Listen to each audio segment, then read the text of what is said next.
स्वागत है आपका एचडी एजुकेशन में। आशा करता हूँ कि आप कुशल मंगल होंगे। आशा करता हूँ कि आप कुशलता से अपना रिवीजन भी कर रहे होंगे। भाई चैप्टर 4 आज शुरू करते हैं, गति का नियम, फिर गति के नियम या फिर लॉज ऑफ मोशन। पिछला जो हमारा लेक्चर था उसमें हमारा जो चैप्टर 3 था समतल में गति, वो कंप्लीट हो चुका है। आज हम शुरू करने जा रहे हैं चैप्टर 4 गति के नियम या फिर लॉज ऑफ मोशन।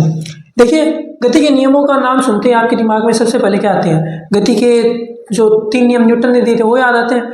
उनसे रिलेटेड ही होने वाला है पूरा अपना जो गतिकी का जो पार्ट है ना, पहला पार्ट, वो यही मान लो कि गति के नियमों से शुरुआत होती है।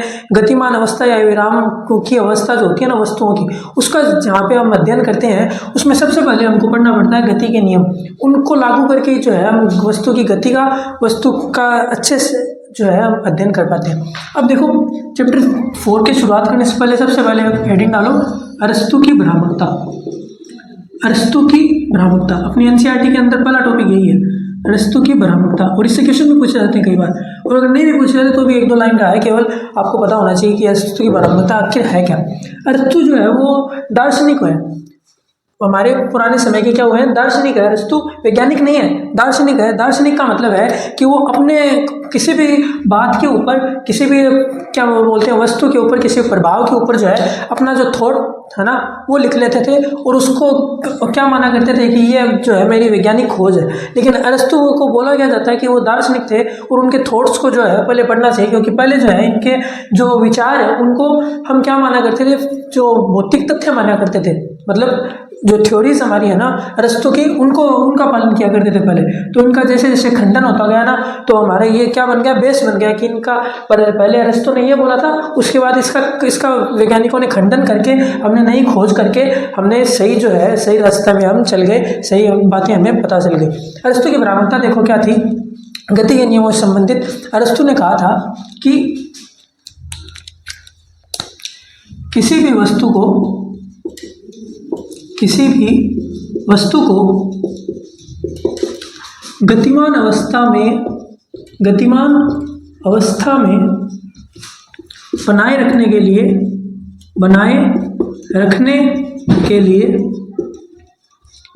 सदैव बाह्य बल की आवश्यकता होती है। सदैव बाह्य बल की आवश्यकता होती है। किसी भी वस्तु को गतिमान अवस्था में बनाए रखने के लिए सदैव बाह्य बल की आवश्यकता होती है। ये क्या थी, अरस्तु की भ्रामकता थी। अरस्तु ने ये नियम दिया, मतलब अपने जो दैनिक जीवन में होने वाले जो घटनाएं हैं ना उनके आधार पर नियम दे दिया होगा। भाई देखो, इसका मतलब क्या है कि कोई वस्तु हमने ले ली, कोई भी वस्तु, मान लो नीचे टायर भी लगे हुए इसके ऊपर हमने बल लगाया, बाहर से बल लगाया एक बार, तो अरस्तु ने यह कहा कि यदि इसको गतिमान अवस्था में बनाए रखना है, मतलब ये चलती जा रही है, यदि हमें इस अवस्था में इसको बनाए रखना है गतिमान अवस्था में, तो हमें सदैव ये जो बल है ना हमारा बाह्य बल को ऐसे लिखेंगे, एफ नीचे बाह्य लगा देना। बाह्य बल को क्या करना पड़ेगा, हमें लगातार लगाना पड़ेगा, तभी क्या रहेगी, वस्तु गतिमान अवस्था में रहेगी। जबकि ऐसा होता नहीं है, ये हम आगे जानेंगे, क्योंकि उस टाइम पे जो है घर्षण की अवधारणा अरस्तु के समझ में नहीं आई थी। घर्षण क्या होता है अरस्तु को पता नहीं था, तो उन्होंने क्या किया कि भाई जमीन के ऊपर उन्होंने किसी चीज़ को धक्का दिया होगा, ये जैसे एक वस्तु है उसको धक्का दिया और फिर वो कुछ देर के बाद में रुक गई। अब अरस्तु को घर्षण का तो पता नहीं था कि घर्षण लगने की वजह से वो रुक गई। घर्षण का तो पता ना आपको, किसी भी वस्तु के एक जनरल थॉट के में हम बाद में पढ़ लेंगे इसको, जनरल में आपको समझाने के लिए बता देता हूँ अभी थोड़ा बहुत, कि कोई भी वस्तु है उसको हम जब किसी सतह पर धक्का देते हैं ना, तो उसके विपरीत दिशा में सतह के द्वारा जो है एक बल लगाया जाता है, उसको हम क्या बोलते हैं, फ्रिक्शन या फिर घर्षण बल। इसकी वजह से क्या होता है, किसी वस्तु को जो हम किसी सतह पर, खुरदरी सतह पर, नॉर्मल सतह पर क्या करते हैं, धक्का देते हैं ना, तो कुछ देर दूरी के चल के जो है वो रुक जाती है घर्षण की वजह से। तो अरस्तु को ये घर्षण की अवधारणा पता नहीं थी, इसलिए उन्होंने क्या कह दिया कि भैया लगातार जो है सदैव बाह्य बल जो है हमें लगाना पड़ेगा किसी भी वस्तु को गतिमान अवस्था में बनाए रखने के लिए। ठीक है, ये तो हो गई अरस्तु की भ्रामकता। आगे लिखो, अब हम शुरू करते हैं सीधा अपना मेन टॉपिक, गति के नियम। हेडिंग डालो, गति का प्रथम नियम। गति का प्रथम नियम, गति के प्रथम नियम की बात करते हैं। देखो, गति का प्रथम नियम क्या कहता है कि अरस्तु ने तो ये कह दिया कि किसी भी वस्तु को जो है गतिमान अवस्था में बनाए रखने के लिए सदैव बाह्य बल की आवश्यकता होती है। गति का जो नियम है वो न्यूटन ने दिए हुए हैं, गति के 3 नियम न्यूटन ने दिए। तो न्यूटन ने ऐसे लिखो, न्यूटन के अनुसार किसी भी कोई ऐसे लिख लो, सॉरी, कोई भी वस्तु या कोई भी पिंड यदि गतिमान अवस्था में है, यदि गतिमान अवस्था में है तो वह गतिमान अवस्था में ही रहेगी, गतिमान अवस्था में ही रहेगी, अवस्था में ही रहेगी। और आगे आपको लिखना है, यदि विरामावस्था में है, यदि वस्तु विरामावस्था में है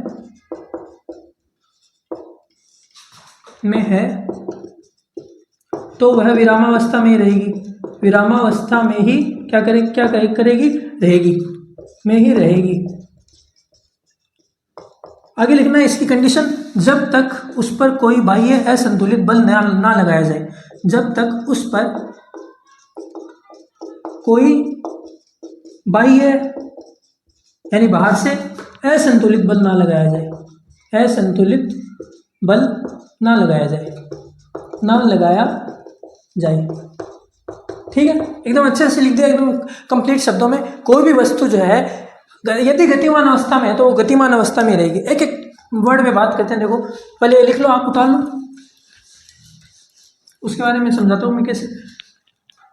मान लो गतिमान अवस्था में है, पहला तो हमने क्या लिखा कि वो गतिमान अवस्था में है, यानी कि वस्तु जो है वो कोई गाड़ी है वो चल रही है, ठीक है, वो गतिमान अवस्था में मान लो v वेग से चल रही है, तो वह गतिमान अवस्था में रहेगी जब तक उस पर कोई बाह्य असंतुलित बल ना लगाया जाए। असंतुलित बल का मतलब क्या है कि मान लो ये कोई डब्बा है, इसके ऊपर हमने बल लगाया, मान लो 10 न्यूटन का, इस तरफ से हम क्या लगा रहे हैं, 10 न्यूटन का बल लगा रहे हैं, और इस तरफ से भी क्या लग गया, 10 न्यूटन का बल लग गया।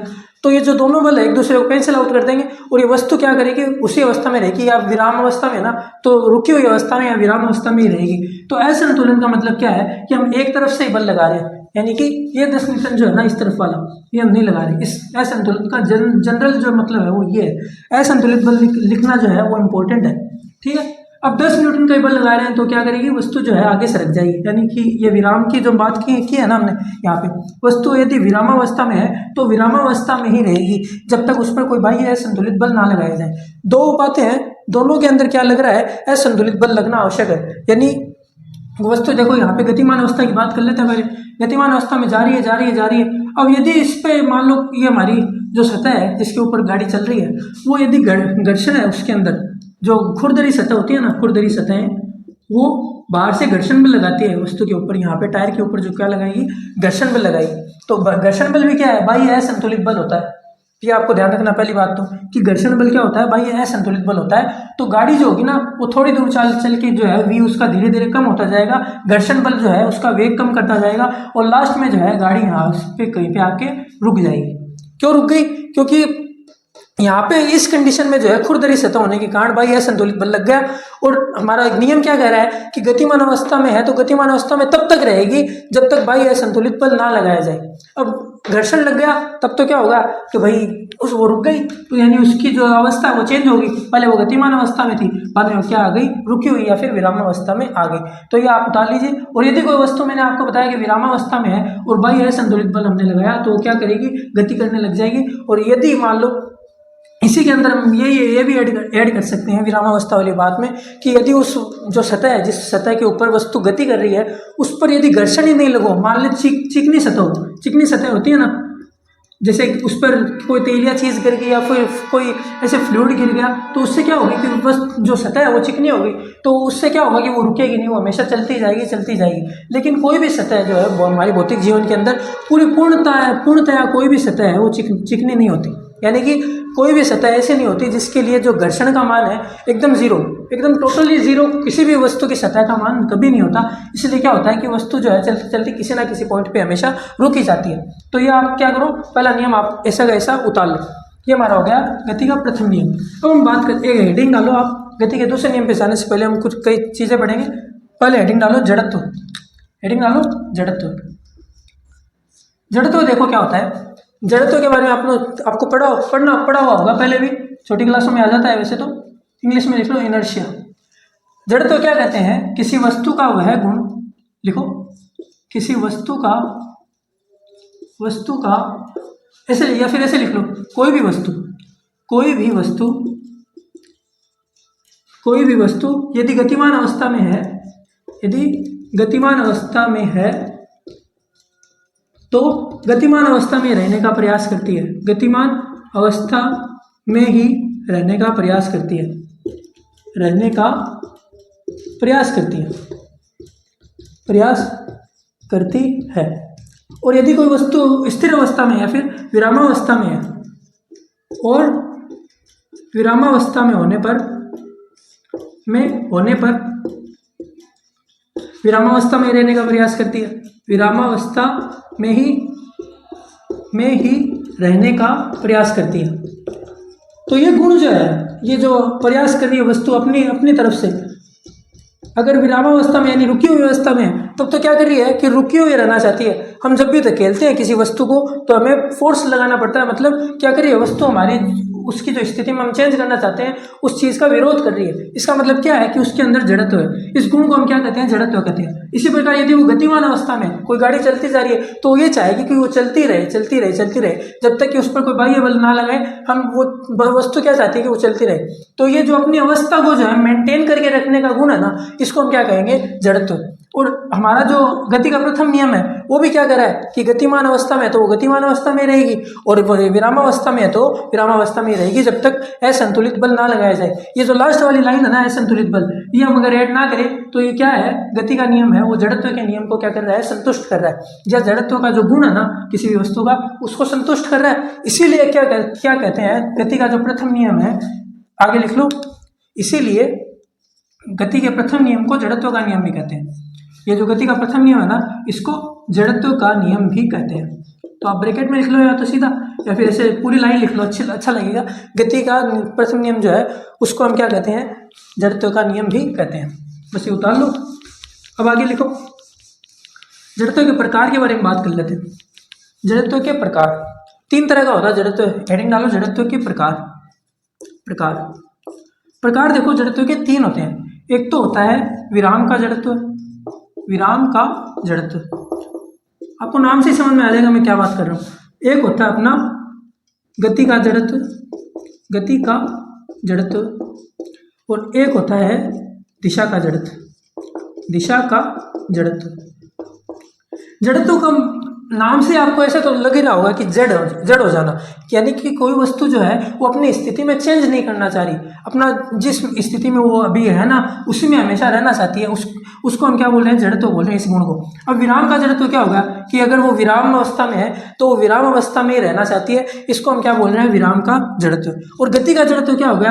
अगर वो गतिमान अवस्था में है तो वो गति में ही रहना चाह रही है, इसको हम क्या बोल रहे हैं? गति का जड़त्व। दिशा के जड़त्व की बात करते हैं, जो इसमें नहीं लिखी, हमने अब तक नहीं पढ़ा है, वो है दिशा का जड़त्व। एक ये इन दोनों के बारे में अगर आप कहना चाहो तो ये लिख लो कि विराम का जड़त्व ये होता है, गति का जड़त्व यह होता है। अगर मान लो आप पेपर में लिखना चाहो तो अपनी तरफ से जो है अपनी भाषा में लिखना सीखो इस चीज़ को।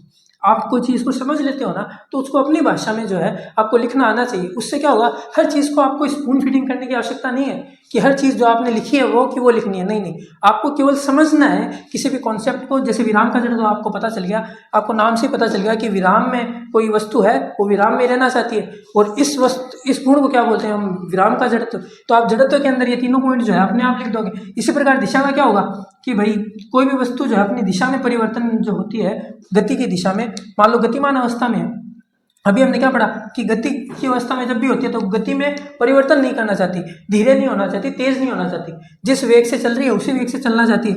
दिशा का मतलब क्या है कि जिस दिशा में चल रही है ना, जिस दिशा में लिखो, जिस दिशा में वस्तु गति कर रही है उसी दिशा में जो है गति करना चाहती है, इसको हम क्या बोलते हैं? दिशा का जड़त्व। अब दिशा के जड़त्व के एग्जाम्पल बताता हूँ, देखो आपको क्लियर हो जाएगा और अच्छे से। दिशा के जड़त्व के एग्जाम्पल लिख लो। पहला एग्जाम्पल तो मैं आपको ये बताता हूँ, देखो कि कोई गाड़ी है, कोई गाड़ी जो है उसको हमने ऐसे ही छोड़ दिया, मतलब बिना ब्रेक मारे चलती हुई गाड़ी को क्या कर दिया? हमने छोड़ दिया। नॉर्मल ऐसी गाड़ी है, इसको छोड़ दिया। अब यहाँ पे जो है कोई मोड़ आ गया, मान लो इस तरफ यहाँ पे दीवार है और यहाँ पे मोड़ आ गया। अब ये अपने आप तो है मुड़े ही नहीं, सीधी बात है, जनरल बात है यार, इसमें इतना दिमाग लगाने वाली कोई चीज़ ही नहीं है कि कोई वस्तु अपने आप अपनी दिशा थोड़ी चेंज कर लेगी, अपना कोई दिमाग थोड़ी है उसका। एआई अभी तक इतना भी डेवलप नहीं हुआ गाड़ियों के अंदर। तो हाँ, कई कंपनियां वो ले आई हैं भाई, टेस्ला ले आई, सॉरी, ठीक है। और ये वीडियो जब तक आप तक पहुंचेगी शायद और डेवलपमेंट हो जाएगी इसमें। देखो ये गाड़ी जो है ये चल रही है, अब इसके अंदर मान लो इसके कोई दिमाग उसका है नहीं, तो अब वस्तु जो है, हम वस्तु के जनरल कॉन्सेप्ट की बात कर रहे हैं, जनरल भौतिकी का, फिजिक्स का बात कर रहे हैं, जनरल फिजिक्स का। देखो वस्तु चल रही है और जिस दिशा में गति कर रही है ना, उसी दिशा में क्या करेगी, गति करती रहेगी। तो गाड़ी का एग्जाम्पल तो ये रहा पहला। दूसरा, इसको अगर आप और अच्छे से समझना चाहो तो हमने पिछले लेक्चर में बात की थी समतल में गति का, लास्ट टॉपिक था हमारा वृत्तीय गति। वृत्तीय गति में हमने पढ़ा था कि जब भी किसी पत्थर को हम ऐसे धागे से बांध के घुमाते हैं, किसी वस्तु के मतलब किसी पत्थर को धागे से हमने बांध दिया और ऐसे घुमा रहे हैं, उसको घुमा रहे हैं। और यहाँ पे मैंने आपको ये बताया था कि किसी भी पॉइंट पे वृत्तीय गति करते हुए पत्थर के किसी भी पॉइंट पे जो गति की दिशा होगी ना, उस बिंदु पे खींची गई स्पर्श रेखा की दिशा में होगी। यानी कि ये क्षैतिज में बात कर रहा हूँ मैं, इसको ऐसे ऐसे हम घुमा रहे हैं। और अब इस पॉइंट की हम बात कर रहे हैं, हम इस वाले बाहर वाले पॉइंट की, कि इस तरफ बोर्ड के इस तरफ वाला पॉइंट है, इस पे मैंने क्या किया, पत्थर को लाके यहाँ पे छोड़ दिया। मैं ऐसे ऐसे घुमा रहा हूँ और आपको मान लो यहाँ पे कहीं पे पत्थर है और वहाँ से मैंने इसको छोड़ दिया। अब छोड़ दूंगा तो ये पत्थर जो घूमता थोड़ी रहेगा, ये इस दिशा में जो है गति करता हुआ निकल जाएगा। क्या हुआ, किस दिशा में गति करता हुआ निकल गया, यानी कि इसकी जो गति की दिशा थी, मैंने आपको बताया था कि स्पर्श रेखा की दिशा में होती है, तो स्पर्श रेखा वाली जो गति की दिशा ना उस पॉइंट पे, उस दिशा को बदले बिना ही जो है वो आगे चला जाएगा और अपनी दिशा को क्या रखना चाहेगा, कायम रखना चाहेगा। इसको हम क्या बोल रहे हैं, गति का जड़त्व। ठीक है, तो ये हो गया अपना जड़त्व का टॉपिक कंप्लीट। आगे लिखो, गति का प्रथम नियम हो गया, आगे लिखो गति का द्वितीय नियम। हेडिंग डालो, गति का द्वितीय नियम। गति का द्वितीय नियम देखो, बल और संवेग के बीच में संबंध स्थापित करता है। पहला तो आपको ये पता ही होगा, अगर आपने पढ़ा हुआ हो, आपको याद हो, गति का द्वितीय नियम। पहली लाइन तो ये लिख लो कि ये बल और संवेग के बीच में संबंध स्थापित करता है। कौन, गति का द्वितीय नियम। अब हमें क्या स्थापित करना है, बल और संवेग के बीच में संबंध। और आपको इसलिए पता भी होना चाहिए कि संवेग क्या होता है, इसलिए हेडिंग डालो कि संवेग कहते हैं किसको है, संवेग की हेडिंग डालो पहले, गति के द्वितीय नियम को समझने से पहले। अगर आपसे पेपर में पूछ लेना कि गति का द्वितीय नियम क्या होता है, तो पहले आपको संवेग लिखना चाहिए। अगर आप बोर्ड के तो स्टूडेंट नहीं हो, आप 11वीं क्लास में हो, लेकिन अगर आप इस चीज़ की हैबिट डालो, आप पहले से हैबिट डालो कि आपसे जब कोई प्रश्न पूछा जाए ना, तो आपको ऐसे रिएक्ट करना है कि सामने वाला जो चेक करने वाला हमारे जो है ना इंसान, उसको ये पता ही नहीं है कि यार संवेग ही क्या होता है। तो आप सीधा अगर गति के द्वितीय नियम में सीधा ऐसे सोचोगे ना कि संवेग के बारे में तो सर को पता ही होगा, संवेग के बारे में मैं क्यों लिखूं, तो उससे गलत इंप्रेशन जाता है। और यदि कोई बच्चा संवेग के बारे में पहले बताता है ना, तो इसका एक अलग इम्पैक्ट पड़ता है। आपको ऐसे लिखना है पेपर को कि सामने जो बैठा है ना चेक करने वाला, वो बच्चा है, उसको कुछ नहीं पता। इस प्रकार से आपको पेपर लिखना है। इसलिए आप पहले क्या बताओगे उसको कि भैया जी संवेग ये होता है, फिर हम लिखेंगे संवेग से और बल में कैसे रिलेशन स्थापित होता है द्वितीय नियम से, वो हम बाद में पढ़ेंगे। संवेग के बारे में लिखो, किसी वस्तु के द्रव्यमान तथा वेग के गुणनफल को उस वस्तु का संवेग कहते हैं। संवेग कहते हैं सिंपल। वस्तु के द्रव्यमान और वेग के गुणनफल को हम क्या बोल रहे हैं, वस्तु का वेग बोल रहे हैं। जैसे कि ये हमने कोई गेंद ले ली, हमने, ये इसका द्रव्यमान है m और ये जो है v वेग से गति कर रहा है। सिंपल, v वेग से गति कर रहा है। अब इसको हम, इसका जो संवेग को रिप्रेजेंट करते हैं ना, वो p से करते हैं, कैपिटल P से। ये हमारा क्या है, संवेग है। संवेग जो है कैपिटल P बराबर क्या हो गया, m इंटू वी। सिंपल, बस इतना सही है, कोई लोड लेने वाली बात ही नहीं है। m इंटू वी, द्रव्यमान इंटू वेग, इसको हम क्या बोल रहे हैं, संवेग। अब देखो आगे हम बात करते हैं गति के नियम के बारे में। गति का नियम क्या हो गया, संवेग को बताने के बाद में आपको लिखना है, गति का द्वितीय नियम कहता है कि किसी भी वस्तु के रेखीय या फिर रैखिक संवेग में परिवर्तन की दर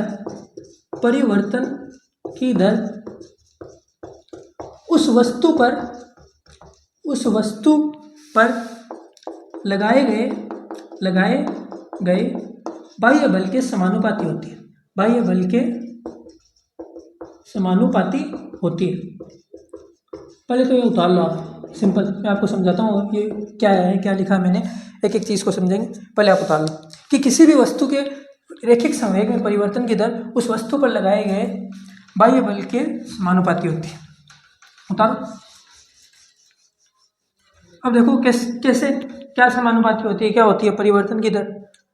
मैंने आपको परिवर्तन की दर के बारे में पहले भी बताया था, जो हमारे शुरू वाले लेक्चर्स है ना, उन्होंने मैंने आपको बताया था कि परिवर्तन की दर जहाँ भी आ जाए ना, वहाँ आपको अवकलन करना मोस्टली क्योंकि परिवर्तन की दर जो है वो सूक्ष्मतम समय के लिए ली जाती है, इसलिए हम क्या कर देते हैं, डायरेक्ट अवकलन ही कर देते हैं। लेकिन यहाँ पे बिना अवकलन के भी काम चल जाएगा। देखो कैसे, हमने क्या लिखा है, बाह्य बल, यानी इसको हमने क्या लिखना है, एफ बाह्य।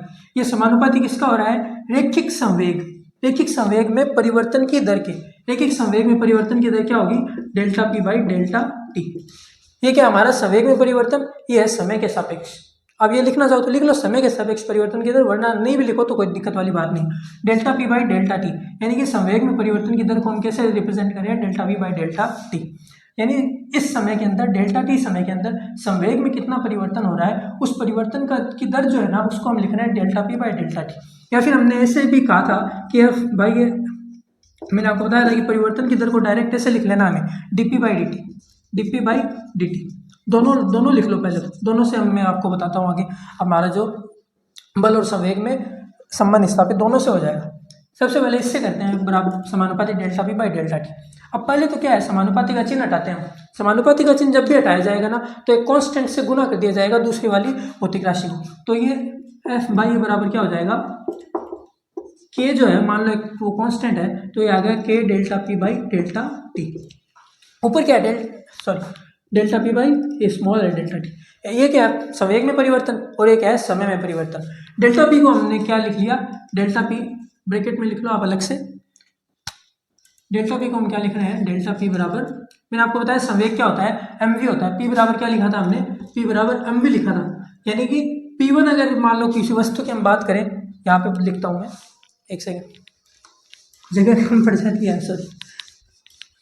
हाँ, तो मैंने क्या बोला था कि P मैंने लिखा था एम वी, यानी कि किसी वस्तु का ये हमारा द्रव्यमान और ये क्या हमारा वेग।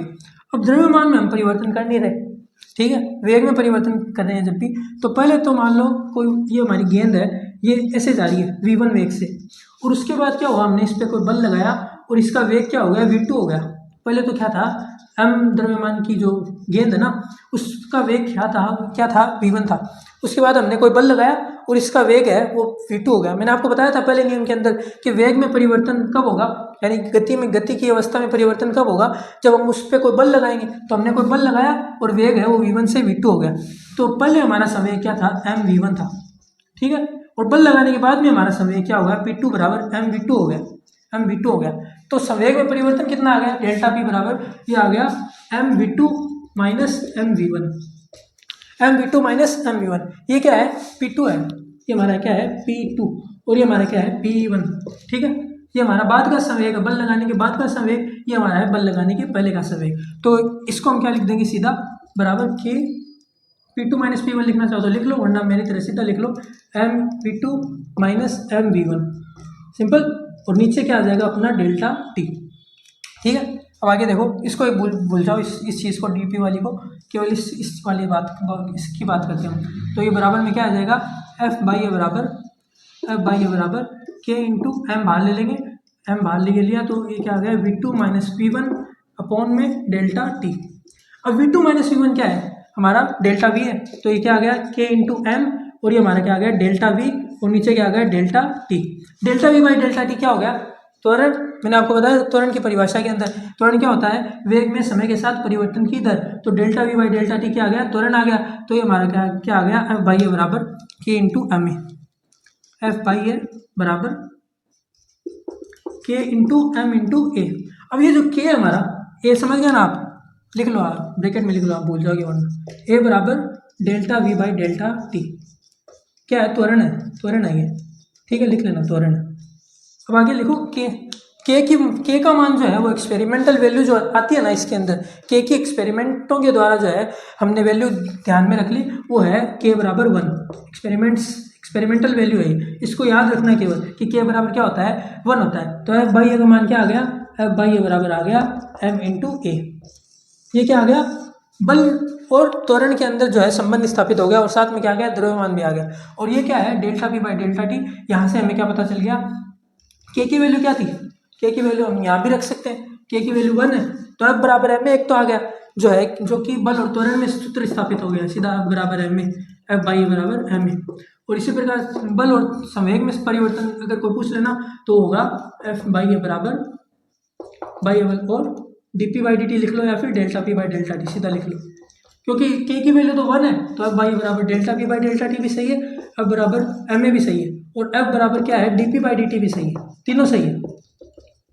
क्योंकि D p by d T कब होता है, जब डेल्टा टी की वैल्यू जो है वो सूक्ष्मतम हो, यानी हमारा जो समय है ना, जिस समय के अंदर संवेग में परिवर्तन हो रहा है वो बहुत कम होती है ना, तो क्या हो जाता है डेल्टा पी बाई डेल्टी का मान D p by d T हो जाता है। तो ये तीनों ही सही है, इन तीनों को लिख लो। अब अगर हम ये डेरिवेशन जो हमने अभी भी किया उसको हम D p by d t से करना चाहें तो के की वैल्यू तो हम सीधा लिख लेंगे ऐसे, एफ बराबर एफ बाई है बराबर k d p by d t, k d p by d t, k की वैल्यू 1 है तो के को हमने क्या कर दिया हटा दिया सीधा, के बराबर अब क्या आ गया d p by d t.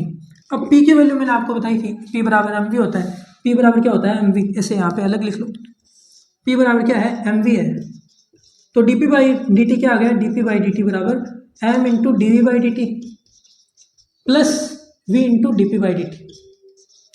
ठीक है, ऐसे है मैंने आपको अवकलन समाकलन वाले चैप्टर में बताया भी है कि दो जब भौतिक राशियाँ अलग अलग है उन दोनों गुणा में है यू इंटू वी, वो वाला फॉर्मूला, उसके अंदर अगर हम अवकलन करते हैं तो पहले को बाहर ले लेते हैं और दूसरे का अवकलन, दूसरे को बाहर ले लिया पहले का अवकलन, ये जो है सूत्र है ये आपको याद रखना यू इंटू वी का।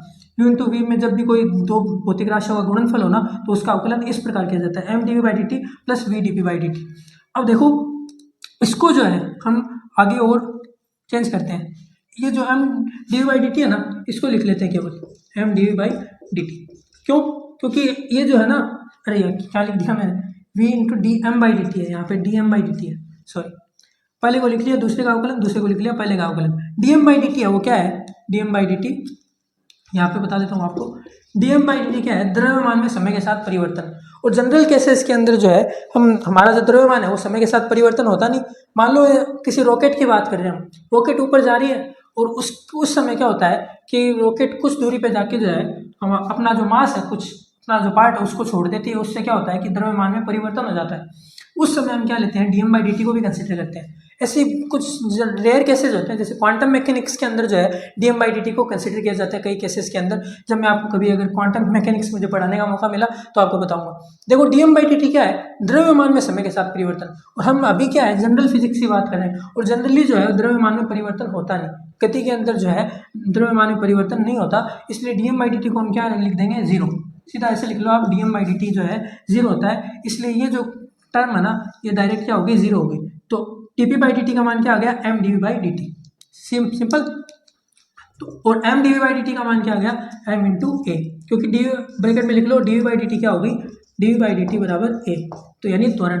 तो यहाँ भी क्या आ गया हमारा एफ बराबर एम ए, या फिर एफ बाई ए बराबर क्या आ गया एम ए, सिंपल। दोनों से आ गया अपना, पहला delta p by del t से आ गया, फिर d p by d t से हमारा क्या आ गया एफ बाई ए बराबर एम ए की वैल्यू आ गई।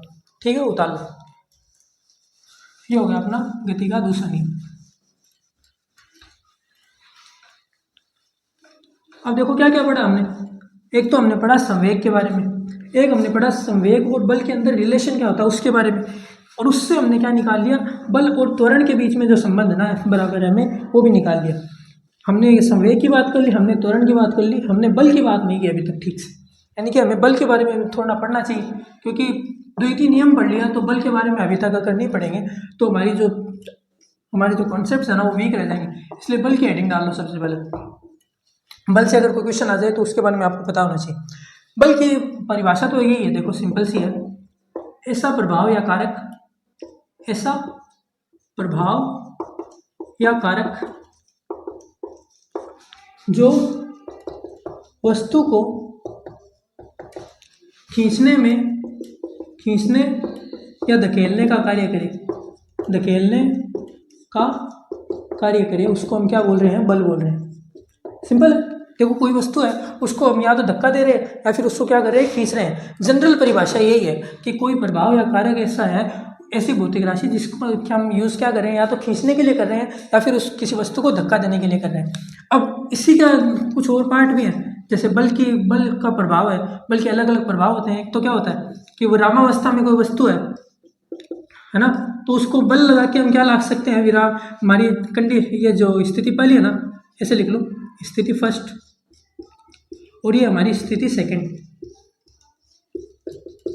पहली स्थिति हमारी क्या है, विराम अवस्था में है। हमने क्या लगाया, बल लगाया, यहाँ पे क्या लगाया, बल लगाया, तो विराम अवस्था से क्या आ गई, गतिमान अवस्था में आ गई।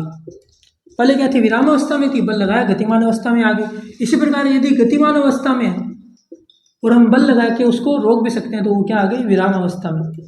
तो ये जो स्थिति है ना, गतिमान अवस्था और विराम अवस्था में चेंज हो रहा है, ये किसकी मदद से हो रहा है, बल की मदद से हो रहा है। तो ये दोनों भी आप लिख लो। या फिर दिशा में परिवर्तन करना चाहे, दिशा में बल लगाया तो दिशा जो है वो दूसरी दिशा होगी, कोई अनदर या फिर अलग दिशा, ऐसा लिख लो सीधा। या फिर आप पूरी भाषा भी लिख सकते हो। मैं आपको केवल जनरल आइडिया दे रहा हूँ कि मैं क्या कहना चाह रहा हूँ कि बल के अलग अलग प्रभाव हो सकते हैं। अगर वो कोई वस्तु विरामावस्था में है तो बल उसको गतिमान अवस्था में ला सकता है, गतिमान अवस्था में हो तो बल उसको क्या कर सकता है, विराम अवस्था में ला सकता है। और यदि कोई वस्तु एक किसी दिशा में गति करती हुई जा रही है तो हम बल लगा के उसकी दिशा में भी उसकी दिशा में परिवर्तन करके उसे किसी अलग दिशा में गतिमान कर सकते हैं। ये तीनों क्या है, बल के प्रभाव। आगे आप लिखो, बल का मात्रक, बल का मात्रक लिख लो, या बल के मात्रक, कुछ भी लिखना चाहो आप लिख लो। बल के देखो मात्रक दो प्रकार के होते हैं। हमने आज तक किसी भी मात्रकों की बात की है, जब भी किसी भौतिक राशि के मात्रकों की बात की है तो हमने इस चीज़ के बारे में पढ़ा नहीं है कभी भी, हमें ज़रूरत ही नहीं पड़ी। एक तो बल के निरपेक्ष मात्रक होते हैं और एक जो है बल के क्या होते हैं, गुरुत्वीय मात्रक अलग होते हैं। गुरुत्वीय मात्रक, एक तो क्या है निरपेक्ष मात्रक और एक क्या है गुरुत्वीय मात्रक। सिंपल है दोनों। एक तो एमकेएस मैंने आपको बताई थी, अलग अलग पद्धतियों में भौतिक राशियों के अलग अलग मात्रक होते हैं। तो एक तो आ गया हमारे पास एमकेएस पद्धति के अंदर, एक हमारे पास आ गया सीजीएस पद्धति के अंदर, और एक हमारी पहले लिख लो या बाद में लिख लो, चलो एसआई पद्धति के अंदर। एमकेएस पद्धति के अंदर देखो क्या होता है मात्रक, और एसआई पद्धति के अंदर क्या होता है। एसआई पद्धति के अंदर होता है न्यूटन, सिंपल। और एमकेएस पद्धति के अंदर होता है F बराबर एम ए से kg इंटू सेकेंड। F बराबर एम ए से m का मान आ गया kg और a का मान मैंने आपको बताया था मीटर प्रति सेकंड स्क्वायर, तो ये kg मीटर प्रति सेकंड स्क्वायर। ये हमारा क्या आ गया, एमकेएस पद्धति से बल का मात्रक। समझ गए ना, ये m का kg आ गया और त्वरण का क्या आ गया, मीटर प्रति सेकंड स्क्वायर। तो एमकेएस पद्धति में जो निरपेक्ष मात्रक है वो क्या है, kg इंटू मीटर प्रति सेकंड स्क्वायर, और सीजीएस पद्धति में ग्राम इंटू मीटर प्रति सेकंड स्क्वायर, और एसआई पद्धति में सीधा आप लिख लो n या फिर ब्रैकेट में लिख लेना न्यूटन। एमकेएस, सीजीएस और एसआई पद्धति में अलग अलग आपके क्या आ गए, मात्रक आ गए। अब हम बात करते हैं गुरुत्वीय मात्रकों के बारे में। गुरुत्वीय मात्रक देखो दो होते हैं, एक तो होती है एमकेएस पद्धति के अंदर, और एक होता है अपना सीजीएस पद्धति के अंदर। एमकेएस पद्धति में जो गुरुत्वीय मात्रक होता है ना, उसको हम बोलते हैं केजीएफ। जो मूवी आई थी ना केजीएफ, वैसा नाम है तो आपको याद रह जाएगा। और सीजीएस पद्धति के अंदर इसका मात्रक होता है जीएफ, जी इंटू एफ। एक तो हो गया केजीएफ, और सीजीएस में ग्राम यूज़ करते हैं केजी की जगह, इसलिए क्या आ गया सीजीएफ। सीजीएफ का क्या हो गया, जीएफ हो गया केवल, केजीएफ और जीएफ, सिंपल। ये हो गया बल के मात्रक। और बल की जो विमा थी उसके बारे में आपको बता ही चुका हूँ कि बल की विमा m1 L1 T-2 होती है। लिख लो, चलो वापस लिख लो। बल की जो विमा होती है ना वो होती है m1 L1 T-2, या केवल ml T-2 भी लिख सकते हो आप। ये होती है बल की विमा। आगे हेडिंग डालो, हेडिंग डाल के लिखो कुछ महत्वपूर्ण बल एवं उनकी अवधारणाएं। कुछ महत्वपूर्ण बलों की बात करते हैं हम। बल के भी अलग अलग प्रकार होते हैं, उनके बारे में पढ़ लेना जरूरी है, वरना उनको अलग अलग पढ़ते हैं ना तो आप साथ में याद नहीं रख पाओगे। इसलिए क्या करो, पहले तो द्रव्यमान और भार की बात कर लेते हैं हम। द्रव्यमान और भार जो है वो बल का प्रकार है, एक तरह का बल है। ये क्या है, बल है। तो बल के हम प्रकारों को पढ़ रहे हैं तो भार को पढ़ना पहले बहुत इसको ही पढ़ेंगे, भार को। द्रव्यमान तो मैं इसलिए बता रहा हूँ ताकि आपको जो है इन दोनों के बीच का अंतर जो है वो क्लियर हो जाए। सबसे पहले लिखो, द्रव्यमान कहते हैं किसी भी वस्तु के किसी भी वस्तु में पदार्थ की मात्रा को हम क्या बोलते हैं, द्रव्यमान। पदार्थ की मात्रा, ये क्या हमारा द्रव्यमान है। किसी भी वस्तु में पदार्थ की मात्रा को हम क्या बोल रहे हैं, द्रव्यमान बोल रहे हैं। भार क्या हो गया, भार हम बोलते हैं ये अलग अलग क्रिया और उपक्रिया के हिसाब से अलग अलग होता है, अलग अलग वस्तु के हिसाब से भार का मान जो है अलग अलग होता है। जनरली हम बात करते हैं पृथ्वी के रेस्पेक्ट में, इसलिए लिख लो सीधा, किसी वस्तु को पृथ्वी द्वारा, ऐसा बोल दो, पृथ्वी द्वारा किसी भी वस्तु को जिस बल से खींचा जाता है, जिस बल से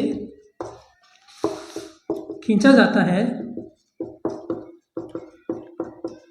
उसे उस वस्तु का भार कहते हैं, उस वस्तु का भार कहते हैं। सिंपल है, देखो पृथ्वी द्वारा किसी भी वस्तु को जिस बल से खींचा जाता है उस वस्तु का क्या कह रहे हैं, भार कह रहे हैं। तो इसको हम ऐसे भी लिख सकते हैं कि गुरुत्वीय भार, सिंपल, या फिर आप सीधा लिख लो भार या गुरुत्वीय भार क्या है, एक ही चीज़ होती है। अब अर्थ है, ये हमारी अर्थ की सतह है और वस्तु यहाँ पे, देखो वस्तु यहाँ पे पड़ी है, नीचे लिख रख देता हूँ यार, हवा में रखने का क्या मतलब, देखो वस्तु यहाँ पे पड़ी है। अब वस्तु का द्रव्यमान तो क्या है, m, और गुरुत्वाकर्षण की वजह से है ना, उस पर गुरुत्वीय त्वरण क्या लग रहा है, g। नीचे की तरफ हर वस्तु पे गुरुत्वीय त्वरण का मान जो है समान लगता है, आपको ये याद रखना। बल का मान अलग अलग हो सकता है, लेकिन त्वरण का मान जो है ना, जो पृथ्वी हमारे ऊपर लगा रही है, हर वस्तु के ऊपर लगा रही है, उसका मान हमेशा g रहेगा। और g की वैल्यू क्या होती है, 9.8 मीटर पर सेकेंड स्क्वायर। और जनरली इसको हम क्या ले लेते हैं, 10 मीटर प्रति सेकेंड स्क्वायर ले लेते हैं। अब बल क्या होता है, मैंने आपको बताया था F बराबर ma, अभी हमने लिखा था F बराबर ma। m क्या है, द्रव्यमान, a क्या है, त्वरण, और g क्या है, g भी त्वरण ही है। मतलब पृथ्वी जो है नीचे की तरफ जो त्वरण लगा रही है उसका मान हमने क्या ले लिया, g ले लिया। तो अब m ये तो हो गया द्रव्यमान और ये हो गया हमारा त्वरण। तो इसका मतलब इसके ऊपर जो बल लग रहा है ना, ये हमारा बल पृथ्वी द्वारा वो कितना लग रहा है, F बराबर mg, F बराबर mg। इस F बराबर mg को हम क्या बोल रहे हैं, ये हमारा है भार, इसको हम क्या बोल रहे हैं, भार। समझ गए। तो द्रव्यमान और भार में सबसे बड़ा अंतर क्या है कि द्रव्यमान तो है पदार्थ की मात्रा, और द्रव्यमान लिखते तो हम द्रव्यमान को भी केजी में ही है, और नॉर्मली भार को भी हम क्या लिख देते हैं, केजी के अंदर ही लिख देते हैं। मतलब ऐसा लगता है लोगों को कि किलोग्राम में, हम जनरल लाइफ में जो है भार को केजी में ही नापते हैं, तो ऐसा लगता है कि द्रव्यमान और भार जो है वो सेम ही चीज़ है, लेकिन सेम होता नहीं है। भार जो है वो एक बल है, और इसका मात्रक भी जो है न्यूटन होता है, या फिर इसका मात्रक होता है किलोग्राम मीटर प्रति सेकेंड स्क्वायर। मैंने आपको बताया था ना बल का मात्रक, तो भार एक बल है, तो बल का मात्रक भी यही होगा, या तो न्यूटन होगा या किलोग्राम मीटर प्रति सेकंड स्क्वायर होगा।